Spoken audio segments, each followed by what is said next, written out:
வீட்ல அவலும் வெல்லமும் இருந்தா 2 ஸ்பூன் நெய்ல சூப்பரா சாஃப்டான இந்த அவல் லட்டு உடனே பண்ணிடலாங்க. ரொம்ப குயிக்கா பண்ணிடலாம். ரொம்ப சூப்பரா டேஸ்டா இருக்கும். நல்லா ஒரு அடிகனமான கடாய் எடுத்துக்கோங்க. 2 ஸ்பூன் நெய்ல முந்திரிய குட்டி குட்டியா கட் பண்ணி சேர்த்துட்டு லைட்டா வறுத்துக்கோங்க. இது லைட்டா வறுபட்டதுக்கு அப்புறமா ஒரு கைப்பிடி அளவுக்கு காய்ந்த திராட்சையும் சேர்த்துட்டு வறுத்துட்டு தனியா எடுத்து வச்சுக்கோங்க. இதை நம்ம கடைசியில சேர்த்துக்கலாங்க. இப்ப அதே நெய்ல நான் சிவப்பு அவல் எடுத்திருக்கேங்க. 1.25 கப் என்கிட்ட இருந்துச்சு, அதை சேர்த்துக்கிறேன். இந்த கப் பாத்தீங்கன்னா மாவு அளக்கிறதுக்கு 1/4 கிலோ கப்புங்க.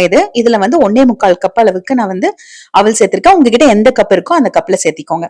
நல்லா வறுபடணுங்க. சிம்ல வச்சுட்டு நல்லா வறுபடணும். நல்லா உங்களுக்கு கொஞ்சம் வெள்ளையா கலரும் மாறுங்க. 2 எடுத்து வாயில போட்டு பாத்தீங்கன்னா நல்லா கிறிஸ்பியா இருக்கணும். அப்பதான் நல்லாவும் இருக்கும்.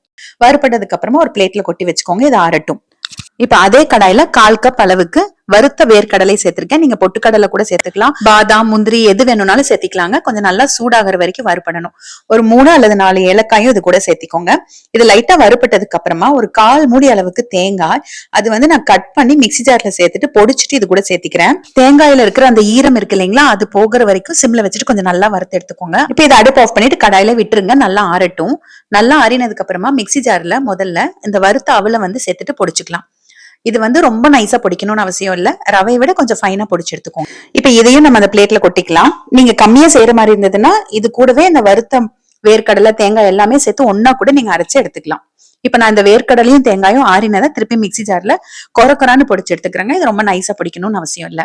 இப்ப நம்ம இந்த பொடிச்ச பொருள் எல்லாம் நல்லா கலந்துட்டு இது எவ்வளவு இருக்குன்னு அளக்கிறதுக்கு திருப்பி அதே கப்ல நான் அளந்துக்கிறேன். இதுல கரெக்டா எனக்கு 1.5 கப் அளவு தாங்க இருந்துச்சு. இப்ப இதுக்கு இனிப்புக்கு பாத்தீங்கன்னா அதே கப்ல 3/4 கப் அளவுக்கு வெள்ளம் எடுத்திருக்கேன். 1.5 கப் பொடிச்சது பொடி இருந்தது இல்லைங்களா, அதுல 3/4 கப் அளவுக்கு வெள்ளம் எடுத்திருக்கேன். 1/2 டம்ளர் தண்ணி ஊத்தி அடுப்புல வச்சுட்டு பாகு காய்ச்ச தேவையில்லை. வெள்ளம் கரைஞ்சா மட்டும் போதுங்க. நீங்க வெள்ளம் கரைக்காம கூட இந்த வெள்ளத்தை பொடிச்சிட்டு நம்ம மிக்சியில போட்டு பொடிச்சு வச்சிருக்கோம் பாருங்க, அதோடவே இந்த வெள்ளத்தையும் சேர்த்துட்டு கலந்துட்டு கொஞ்சம் கொஞ்சமா இன்னொரு தடவை மிக்சியில சேர்த்து எடுத்துட்டீங்கன்னா நல்லா பசவா வந்துடும். அப்படியே கூட நீங்க முந்திரி திராட்சை வறுத்தது சேர்த்து உரண்டை பிடிச்சிக்கலாம். இதுல சம்டைம்ஸ் மண் இருக்கும், அதனால நிறைய பேர் கேக்குறீங்க மண் இருந்தா என்ன பண்றதுன்னு. அதனாலதான் இப்படியும் செஞ்சு காமிக்கிறேன். கரைச்ச வெள்ளத்தை வடிகட்டி அதே கடையில சேர்த்துட்டு அடுப்பு ஆன்ல தான் இருக்கு, நல்லா கலந்து விட்டுக்கலாம். கலந்து விட்டுட்டு அடுப்பு ஆஃப் பண்ணிக்கோங்க. ஏன்னா வெள்ளம் ரொம்ப நேரம் வச்சு நீங்க கிளறினீங்க அப்படின்னா கெட்டி ஆயிரும் உருண்டை. அதனால அடுப்பு ஆஃப் பண்ணிக்கோங்க. கரெக்டா இருக்கும். வெள்ளத்துல இருக்கிற தண்ணியோட அளவும் இந்த பொடிக்கும் சரியா இருக்கும். நல்லா கலந்து விட்டுக்கோங்க. கலந்து விட்டுட்டு அந்த முந்திரி திராட்சை வறுத்து வச்சிருக்கோம் பாருங்க, அதையும் சேர்த்துட்டு இந்த கடாயில இருந்து ஒரு பிளேட்ல மாத்திக்கோங்க. ஏன்னா இந்த கடாயிலே இருந்ததுனாலும் சீக்கிரமா வரன்னு கெட்டி ஆயிரும். அவ்வளவுதாங்க. கை பொறுக்கிற சூடு வந்ததுமே உருண்டை பிடிச்சு எடுத்து வச்சுக்க வேண்டியதுதான். இதுக்கு மேல எந்த நெய்யோ எதுவுமே சேர்க்க தேவையில்லைங்க. சூப்பரா உருண்டை பிடிக்க வரும்.